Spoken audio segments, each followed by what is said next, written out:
Hallelujah, hallelujah, hallelujah. അപ്പോൾ ഉടമ്പടിയുടെ ഓരോ ദിവസം ചെല്ലുന്തോറും നിങ്ങൾ എന്നാ വർദ്ധിപ്പിക്കണം? നിങ്ങൾക്ക് വിശ്വാസം വർദ്ധിപ്പിക്കണം. പിന്നെ ഇത് വർദ്ധിപ്പിക്കണം, പ്രത്യാശ വർദ്ധിപ്പിക്കണം. പിന്നെന്ത് വർദ്ധിപ്പിക്കണം? ദൈവസ്നേഹം വർദ്ധിപ്പിക്കണം. ഓരോ ദിവസം ചെല്ലുന്തോറും നിങ്ങൾ ദൈവത്തോട് നേരിട്ട് പറയണം. ഇപ്പോൾ ഒരു പത്രം, പ്രേക്ഷിത പത്രം കൊടുക്കുമ്പോഴും നിങ്ങളുടെ ഉള്ളിൽ പ്രാർത്ഥിക്കേണ്ടത് എന്താണ്? കർത്താവേ, എൻ്റെ വിശ്വാസത്തെ വർദ്ധിപ്പിക്കണമേ. ഒരു രോഗിയെ പരിചരിക്കുമ്പോൾ നിങ്ങളുടെ ഹൃദയത്തിൽ പറയേണ്ടത് എന്താണ്? കർത്താവേ, എൻ്റെ ദൈവസ്നേഹത്തെ വർദ്ധിപ്പിക്കണമേ. കാര്യം നിങ്ങൾ രോഗിയെ പരിചരിക്കണില്ല എന്നല്ല അച്ഛൻ പറയുന്നത്, പക്ഷേ സ്നേഹത്തോടെ പരിചരിക്കുന്നുണ്ടോ എന്ന് സംശയമാണ്. പറഞ്ഞ മനസ്സിലായി. ഉടമ്പടി പ്രകാരം നമ്മൾ ചെയ്യേണ്ടത് എന്താണ്? ഞാൻ രോഗിയായിരുന്നു, നിങ്ങളെന്നെ ചിലപ്പോൾ നമുക്ക് നല്ല കാലത്ത് നമുക്ക് ഇപ്പോൾ പല ഈ കുഞ്ഞുങ്ങളെയും കൗൺസിൽ, ചില ചേച്ചിമാരെയൊക്കെ കൗൺസിൽ ചെയ്യുമ്പോഴും അവർ പറയും, അച്ഛാ ഞാൻ ഗർഭിണിയായിരുന്ന സമയത്ത് കുറേ കട്ട് തന്നിട്ടുണ്ടെന്ന് പറയും. എന്താ കാര്യം? അതാണ് എൻ്റെ ഈ മകനെ കളവും പറഞ്ഞുകൊണ്ട് നടക്കണമെന്ന് പറയാം. അവരെങ്ങോട്ട് ആന്തരിക സൗഖ്യത്തിൽ കേട്ടതാണ്. ഞാൻ ഇതുമായിട്ടൊരു ബന്ധവുമില്ല. പക്ഷേ എന്നാലും കട്ട് തിന്നാൻ കാര്യം എന്താ? നിൻ്റെ അമ്മായിയമ്മ നിനക്ക് സമയത്ത് ഭക്ഷണം തരാത്തതാണ് കാര്യം. ആവശ്യത്തിന് ഭക്ഷണം തന്നില്ല, സമയത്തും തന്നില്ല. അപ്പം നിൻ്റെ ഉള്ളിൽ അതിൻ്റെ സങ്കടങ്ങളൊക്കെ കിടക്കണ്ടേ? നിരസവും അരിശവും ഒക്കെ കിടപ്പുണ്ട്. ഇപ്പം അവർ വീണ് കിടക്കുമ്പോൾ അവിടെ മക്കളൊക്കെ ദൂരെ സ്ഥലത്ത് കെട്ടിച്ചിരിക്കുകയാണ്, നീ മാത്രമേ കൂടെ ഉള്ളൂ. അപ്പോൾ പറയും, ഇവരെന്നെ കുറേ പാടുപെടുത്തിയിട്ടുള്ളതാണ്. എൻ്റെ രണ്ടാമത്തെ കൊച്ചിനെയും ഒന്നാമത്തെ കൊച്ചിനെയൊക്കെ ഗർഭിണിയായ സമയത്ത് എന്നെ തീറ്റിച്ച പണ്ടാര കിളവിയാണിത്. ഇതൊക്കെ ഞാനൊരു പണി കൊടുക്കും, ദൈവം എൻ്റെ കൈ കൊണ്ടൊന്ന് ഏൽപ്പിച്ച് തന്നിരിക്കുകയാണ്. അല്ല, ഞാൻ രോഗിയായിരുന്നു, നിങ്ങളെന്നെ അതാണ്. അപ്പോൾ അവരങ്ങനെ ചെയ്തവരാണ്, സമ്മതിച്ചു. പക്ഷേ ഇപ്പോഴാരാണ് അവർ നിനക്ക്? കർത്താവാണ്. നിൻ്റെ അമ്മയമ്മല്ല, നിൻ്റെ മരുമകളല്ല. എന്താ പറയണത്? ഞാൻ രോഗിയായിരുന്നു, നിങ്ങളെന്നെ സന്ദർശിച്ചു. Price the Lord. അതെപ്പോഴും ഓർത്തേക്കണം. നിങ്ങളെ രോഗികളൊക്കെ സന്ദർശിക്കണില്ലെന്ന് അച്ഛൻ പറഞ്ഞിട്ടില്ല, നിങ്ങൾ ദാനധർമ്മം ചെയ്തിട്ടില്ലെന്ന്, വസ്ത്രം കൊടുത്തിട്ടില്ല എന്ന് പറഞ്ഞിട്ടില്ല. പക്ഷെ കൊടുക്കുന്നവരെ ആരായിട്ട് കരുതണം? കർത്താവായിട്ട് കരുതണം. ഞാൻ നഗ്നനായിരുന്നു, നിങ്ങൾ എന്നെ ഉടുപ്പിച്ചു. അല്ല, അയൽവാസിയായിട്ട് കരുതരുത്, കർത്താവായിട്ട് കരുതണം. പ്രാർത്ഥിച്ച്, കർത്താവേ, ഉടമ്പടി പ്രകാരം ദൈവസ്നേഹത്തോടെ പ്രേക്ഷിത പ്രവർത്തനങ്ങൾ ചെയ്യുമ്പോൾ അതിന്റെ ഗുണഭോക്താവിനെ ദൈവസ്നേഹത്താൽ ഈശോയായി കരുതുവാൻ എന്നിൽ ദൈവസ്നേഹത്താൽ എന്നെ അഭിഷേകം ചെയ്യണമേ. ഹല്ലേലൂയ. അപ്പോൾ എന്ത് ചെയ്താലും 3 പുണ്യങ്ങളിലാണ് ചെയ്യേണ്ടത്. മനസ്സിലായോ? എല്ലാ പ്രേക്ഷിത പ്രവർത്തനങ്ങളും, എല്ലാ പരസ്നേഹ പ്രവർത്തനങ്ങളും, സുവിശേഷ പ്രവർത്തനങ്ങളും,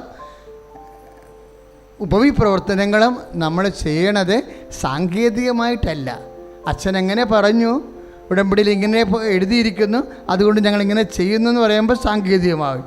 സാങ്കേതികമായിട്ടല്ല ചെയ്യേണ്ടത്, ദൈവസ്നേഹത്തോടെയാണ് ചെയ്യേണ്ടത്. കാര്യം ദൈവസ്നേഹം വർദ്ധിക്കുമ്പോഴാണ് ബദാം പൂക്കണത്. ഉണക്കവടി ബദാമായി പൂക്കണം എപ്പോഴാണ്? ദൈവസ്നേഹം വർദ്ധിക്കുമ്പോഴാണ്. കല്ലുകളിൽ നിന്ന് എബ്രാഹത്തെ സന്തതികൾ ജനിക്കുന്നത് എപ്പോഴാണ്? ദൈവസ്നേഹം വർദ്ധിക്കുമ്പോഴാണ്. സ്തുതിക്കട്ടെ, ഹല്ലേലൂയ, പ്രൈസ് ദി ലോർഡ്. അപ്പം മറിയത്തിൻ്റെ ഈ സാക്ഷ്യം കേട്ടപ്പോൾ, ഇപ്പം ലൂക്ക 1:36, ഇതാ നിൻ്റെ ചാർച്ചക്കാരിയ എലിസബത്ത് വാർദ്ധക്യത്തിൽ ഒരു പുത്രനെ ഗർഭം ധരിച്ചിരിക്കുന്ന വന്ധ്യ എന്നറിയപ്പെട്ടിരുന്ന അവൾക്കിത് 6-ാം മാസമാണ്. ഇത് ലൂക്ക 1:36. ഈ ലൂക്ക 1:36 വചനം കേൾക്കുമ്പോൾ what was the response of Mary? എന്തായിരുന്നു അമ്മയുടെ ഒരു പ്രതികരണം? അമ്മ എന്താ പറഞ്ഞത്? ഇനി ഒന്നും പറയണ്ടപ്പാ എന്ന് പറഞ്ഞ്. ഇനി ഒന്നും പറയണ്ടപ്പാ, ഇതാ കർത്താവിൻ്റെ ദാസി. Praise the Lord. സാക്ഷ്യം സംഭവിക്കണമെങ്കിൽ ആരാകണമെന്നാണ് പറയണത്? ദാസിയാണ്. Praise the Lord. വചനം ഭയങ്കര രസമാണ്. ഓരോ ദിവസവും ഓരോ കായ്ക്കലും പൂക്കലും ഒക്കെ നടക്കണത്. എന്ത് സംഭവിക്കണത്? സാക്ഷ്യം നിൻ്റെ ജീവിതത്തിൽ സംഭവിക്കണം. എന്ത് ചെയ്യണം? നീ ആദ്യം ഇതാ കർത്താവിൻ്റെ ദാസി എന്ന് പറയണം. അപ്പം നീ ദൈവത്തിൻ്റെ പ്രേക്ഷിത പ്രവർത്തനം ചെയ്യുമ്പോൾ ആരായിട്ടാണ് നീ ചെയ്യണത്? കർത്താവിൻ്റെ ദാസിയായിട്ട്. നീ രോഗികളെ സുഖപ്പെടുത്തുമ്പോൾ, പരിചരിക്കുമ്പോൾ, നഗ്നനെ ഉടുപ്പിക്കുമ്പോൾ നീ ആരായിട്ടാണ് അത് ചെയ്യണത്? കർത്താവിൻ്റെ ദാസി. ദാസൻ കൈയടിച്ച് കർത്താവ് ഹല്ലേലൂയ. ഇപ്പം 2 കാര്യങ്ങളാണ് നമ്മുടെ ജീവിതത്തിൽ വചനം മാംസമാകാൻ വേണ്ടത്. ഒന്നെന്താണ്? കർത്താവിൻ്റെ ദാസനാകണം. രണ്ടാമത്തത് എന്താണ്? നിൻ്റെ വചനം പോലെ എന്നിൽ നിറവേറട്ടെ എന്ന വചനത്തിൽ വിശ്വസിക്കണം. Price the Lord. 2 കാര്യങ്ങളാണ് വേണ്ടത്. ഒന്ന്, വചനത്തിൽ വിശ്വസിക്കണം. രണ്ടാമത് എന്ത് ചെയ്യണം? കർത്താവിൻ്റെ ദാസനോ ദാസിയായി മാറണം. അതെങ്ങനെയാണ് വരണത്? അത് കർത്താവിൻ്റെ ദാസനും ദാസ്യമാകണത് എപ്പോഴും വരുന്നത് സമർപ്പണത്തിലൂടെയാണ്. പറഞ്ഞ മനസ്സിലായോ? ഇപ്പോൾ നിനക്ക് ക്ഷമിക്കാൻ പറ്റാത്ത ഒരു വിഷയം, എന്നിട്ട് നീ ക്ഷമിക്കുമ്പോൾ നീ ആരായി മാറും? ദാസനുമായി മാറും. അപ്പോൾ എൻ്റെ മക്കൾ മനസ്സിലാക്കണം, എന്തെങ്കിലും ഇഷ്യൂ വന്നു പോയി നമുക്ക് സഹിക്കാൻ പറ്റാത്തതാണെങ്കിൽ ദൈവം ഉദ്ദേശിക്കണത് നിന്നെ കർത്താവിൻ്റെ ദാസനുമാക്കിക്കൊണ്ട് വചനത്തെ മാംസമാക്കി നിൻ്റെ ജീവിതത്തിനെ അനുഗ്രഹിക്കാൻ പോകുന്നതിൻ്റെ അടയാളമാണ്. കൈയടിച്ച് കയറുക. അമ്മ അങ്ങനെ പറഞ്ഞതിൻ്റെ രത്നച്ചുരുക്കം എന്തായിരിക്കും? അമ്മ എന്നാ പറഞ്ഞത്? ഇതാ കർത്താവിൻ്റെ ദാസി. ലൂക്കാ 1:38. അമ്മ എന്നാ പറഞ്ഞത്? ഇതാ കർത്താവിൻ്റെ ദാസി. പിന്നെ എന്നാ പറഞ്ഞത്? അങ്ങനെ വചനം പോലെ എന്നിൽ സംഭവിക്കട്ടെ. 2 കാര്യങ്ങളും സമർപ്പണമാണ് ഉദ്ദേശിക്കുന്നത്. പറഞ്ഞ മനസ്സിലായില്ലേ? സമർപ്പണമാണ്. ദൈവത്തിന് സമർപ്പിക്കുക. ഉടമ്പടിയിൽ നമ്മൾ 6 കാര്യങ്ങൾ ചെയ്തിട്ടില്ലേ? അതെന്താ ചെയ്തിരിക്കുന്നത്? പരിശുദ്ധ അമ്മ വഴി ദൈവത്തിന് സമർപ്പിച്ചിരിക്കുകയാണ്. സമർപ്പിക്കുമ്പോൾ നിനക്ക് എന്താണ് ഉണ്ടാകേണ്ടത്? എങ്ങനെയാണ് സമർപ്പിക്കണത്? ഇപ്പം ഈ സമർപ്പിക്കുന്നതിൻ്റെ ഏറ്റവും വലിയ ആളാരാ? ഈശോയാണ് ഏറ്റവും വലിയ മാതൃക. സമർപ്പണത്തിൻ്റെ ഏറ്റവും വലിയ മാതൃക. നമ്മളെ ഈശോൻ്റെ അടുത്ത് നിൽക്കുമ്പോൾ വിസ്മയത്തിൻ്റെ മുമ്പിൽ നിൽക്കണ പോലെ തോന്നും. ഓരോ ദിവസവും ഓരോ വിഷയമാണ്. കാര്യം ഈശോ എന്നാ പറഞ്ഞത്? അവസാനം പറഞ്ഞത് എല്ലാം പൂർത്തിയായി എന്ന് പറഞ്ഞല്ലേ? 19:30. യോഹന്നാൻ 19:30. എല്ലാം പൂർത്തിയായി. അതിൻ്റെ കൂടെയാണ് പറഞ്ഞത് ഐ കമണ്ട് മൈ സ്പിരിറ്റ്, എൻ്റെ ആത്മാവിനെ ഞാൻ അങ്ങേക്ക് സമർപ്പിക്കുന്നു. സത്യം പറഞ്ഞാൽ എല്ലാം പൂർത്തിയായിരുന്നോ? ഒന്നും പൂർത്തിയായില്ല. കർത്താവ് എപ്പോഴും പൂർത്തിയായെന്നാണ് പറയണത്. അതെന്താ അങ്ങനെ പറയണത്? എപ്പോഴും കർത്താവ് ഒന്നും പൂർത്തിയാകാത്തപ്പോഴും കർത്താവ് പറയും എല്ലാം പൂർത്തിയായെന്ന് പറയും. കാര്യം ഈ യോഹന്നാൻ്റെ സുവിശേഷം 17:4 പിതാവേ ഭൂമിയിൽ ഞാൻ അങ്ങയെ മഹത്വപ്പെടുത്തി പറഞ്ഞ് അങ്ങനെ ഏൽപ്പിച്ച ജോലി ഞാൻ പൂർത്തിയാക്കി. അല്ലേ? എന്നെ ഏൽപ്പിച്ച ജോലി അപ്പോസ്തലന്മാരെ ട്രെയിൻ ചെയ്യണതാണ് ജോലി. പ്രധാനപ്പെട്ട ജോലി അതായിരുന്നു. കാരണം സഭ നിലനിൽക്കുന്ന ആരല്ല? നമ്മുടെ വിശ്വാസ പ്രമാണത്തിൽ എന്തെന്നാ പറയണത്? അപ്പോസ്റ്റലിക് ഫെയ്ത്ത് എന്നാ പറയണത്. അല്ല, കർത്താവിൻ്റെ വിശ്വാസം എന്നല്ല പറയണത്. സഭ നിലനിൽക്കുന്ന ആരുടെ വിശ്വാസത്തിലാണ്? അപ്പോസ്തലന്മാരുടെ വിശ്വാസത്തിലാണ്. അവരുടെ വിശ്വാസത്തെ പരിശീലിപ്പിക്കുന്നതായിരുന്നു കർത്താവിൻ്റെ പ്രധാനപ്പെട്ട ജോലി. അത് കർത്താവിന് നോക്കി നിൽക്കുമ്പോൾ തന്നെ പത്രോസ് അതിൻ്റെ അകത്ത് പരാജയപ്പെട്ട ആളാണ്.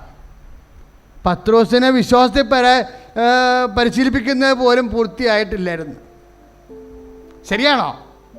പത്രോസിനെ പോലും വിശ്വാസത്തെ പരിശീലിപ്പിക്കുന്നത് പൂർത്തിയായിട്ടില്ലായിരുന്നു. പിന്നെ എന്താ കർത്താവ് അങ്ങനെ പറഞ്ഞത്? എല്ലാം പൂർത്തിയായെന്ന് പറഞ്ഞത്.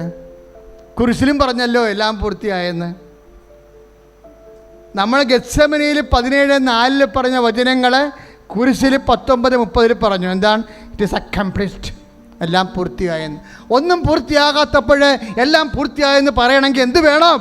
പൂർത്തിയാക്കുന്നതിനുള്ള വിശ്വാസം, പൂർത്തിയാക്കുന്നതിനുള്ള പ്രത്യാശ, പൂർത്തിയാക്കുന്നതിനുള്ള ദൈവസ്നേഹം. പിതാവിലുള്ള ദൈവസ്നേഹമാണ് ഈശോയ്ക്ക് അത് പ്രാർത്ഥിക്കാനും സമർപ്പിക്കാനും സാധിച്ചത്. കൈയിടിച്ച് കർത്താവ് ഈശോ ഫയൽ അപ്പനെ ഏൽപ്പിക്കുകയാണ്. അപ്പം ഇതിനകത്ത് കുറേ കാര്യങ്ങൾ പൂർത്തിയാക്കാനുണ്ട്. പക്ഷേ എനിക്കറിയാം അപ്പനിത് പൂർത്തിയാക്കുമെന്ന്. അത്രയും ദൈവസ്നേഹം ആ ഈശോയ്ക്കുണ്ട്. അപ്പം ഇതിനകത്ത് കുറേ ഫയൽ പൂർത്തിയാക്കാനുണ്ട്. പക്ഷേ ഞാനത് പ്രഖ്യാപിക്കുകയാണ്. എന്താണ്? എൻ്റെ അപ്പനെ ഞാനത് ഏൽപ്പിച്ചിട്ടുണ്ട്. അപ്പനത് പൂർത്തിയാക്കും. അപ്പനിലുള്ള വിശ്വാസം. ഈ ദൈവീയ വിശ്വാസം എവിടെ ആവശ്യം വരണത്? ദൈവവിശ്വാസം എന്ന് പറഞ്ഞാൽ എന്താണ്? സ്നേഹത്തോടെയുള്ള അപ്പനിലുള്ള പ്രത്യാശയും സമർപ്പണവുമാണ്. സ്തുതിയുടെ ഹല്ലേലൂയ. വ്യക്തിയോടുള്ള ഊഷ്മളമായ വൈകാരികമായ ബന്ധമാണ് വിശ്വാസമായാലും പ്രത്യാശയായാലും സ്നേഹമായാലും സമർപ്പണമായാലും. സമർപ്പണം ഇതെല്ലാം കൂടിയ സംഭവമാണ്. എല്ലാ അപ്പനെ മുൻനിർത്തിക്കൊണ്ടുള്ള കർത്താവിൻ്റെ സ്നേഹത്തോടെയുള്ള പ്രഖ്യാപനമാണെല്ലാം. പത്രോസിനെ കണ്ടപ്പോൾ എന്നാ പറഞ്ഞത്? ശമയോൻ ബാർച്ചോന യുവർ റോക്ക്, നീ പാറയാണെന്ന് പറഞ്ഞല്ലേ? പാറയല്ല, അങ്ങേര് പഞ്ഞു പോലുള്ള മനുഷ്യനായിരുന്നു, പറഞ്ഞു പാറയാക്കിയതാ. Faith of Jesus. അതിങ്ങനെ പഞ്ഞു പോലുള്ള ഒരു മനുഷ്യനായിരുന്നു. കാറ്റ് വന്നപ്പോൾ ബ്ലും വന്ന് പറഞ്ഞ് വെള്ളത്തിൽ പോയില്ലേ? അയാൾ എന്നാ പാറയാണ്? കാറ്റ് വന്നപ്പോൾ ആൾ താഴെ പോയില്ലേ? അപ്പോൾ അത് പാറയല്ല, അത് പഞ്ഞു പോലത്തുള്ള മനുഷ്യനാണ്. കാറ്റ് കണ്ടാൽ പേടിക്കുന്ന ആളാണ്, വിശ്വാസം പോകും. പക്ഷേ ഈശോ എന്നാ പറഞ്ഞത്? You are rock and there be light and there was light. Bible അങ്ങനെയല്ലേ പറയണത്? ബൈബിളിൻ്റെ വിശ്വാസം അതല്ലേ? പിതാവായ ദൈവം എന്താ പറഞ്ഞത്? ഇരുട്ട് കണ്ടപ്പോൾ എന്താ പറഞ്ഞത്? let there be light. 1:3 and there was light. അവൻ പറഞ്ഞു വെളിച്ചമുണ്ടാവട്ടെ, വെളിച്ചമുണ്ടായി. ഇരുട്ടിൽ നോക്കിക്കൊണ്ടാണ് പറയണത്, ഇരുട്ടിൽ നോക്കിക്കൊണ്ടാണ് പറയണത് വെളിച്ചമുണ്ടാവട്ടെ എന്ന്. ദൈവം ഇച്ഛിച്ചത്, മനസ്സിൽ ഇച്ഛിച്ചത് ദൈവസ്നേഹത്തോടെ ആക്കി തീർക്കുകയാണ്. ഒരു വചനം ആയിത്തീരണം എപ്പോഴാണ്? ആ വചനത്തിന് ആവശ്യമായ സ്നേഹം കിട്ടുമ്പോൾ, ആ വചനത്തിന് ആവശ്യമായ പ്രത്യാശ കിട്ടുമ്പോൾ, ആ വചനത്തിന് ആവശ്യമായ വിശ്വാസം കിട്ടുമ്പോൾ വചനം മാംസമാകും. കൈയടിച്ച് കർത്താവ് ഹല്ലേലൂയ. അതുകൊണ്ടാണ് എലിസബത്ത് അമ്മയെ കണ്ടപ്പോൾ പറയണത് എന്താ പറയണത്? മേരി, കർത്താവ് നിന്നോട് അരുളി ചെയ്ത കാര്യങ്ങൾ നിറവേറുമെന്ന് വിശ്വസിക്കാൻ ആവശ്യമായ ദൈവസ്നേഹം നിന്നുള്ളത് കൊണ്ട്. മേരി, കർത്താവ് നിന്നോട് അരുളി ചെയ്ത കാര്യങ്ങൾ നിറവേറുമെന്ന് വിശ്വസിക്കാൻ ആവശ്യമായ പ്രത്യാശ നിന്നുള്ളത് കൊണ്ട്. മേരി, കർത്താവ് നിന്നോട് അരുളി ചെയ്ത കാര്യങ്ങൾ നിറവേറുമെന്ന് വിശ്വസിക്കാൻ ആവശ്യമായ സമർപ്പണം നിന്റെ മുകളിലുള്ളത് കൊണ്ട് ആണ് നീ കർത്താവിൻ്റെ അമ്മയായി മാറിയതെന്ന്. ഇതെങ്ങനെ സംഭവിക്കുമെന്ന് ചോദിക്കണ ചോദ്യത്തിന് വിശ്വാസം കൊണ്ടാണ്, പ്രത്യാശ കൊണ്ടാണ്, ദൈവസ്നേഹം കൊണ്ടാണ് സംഭവിച്ചതെന്ന് പരിശുദ്ധാത്മാവ് എലിസബത്തിലൂടെ അമ്മയോട് പറയുകയായിരുന്നു. കൈയിട്ടിച്ച് കിടന്നാണ്.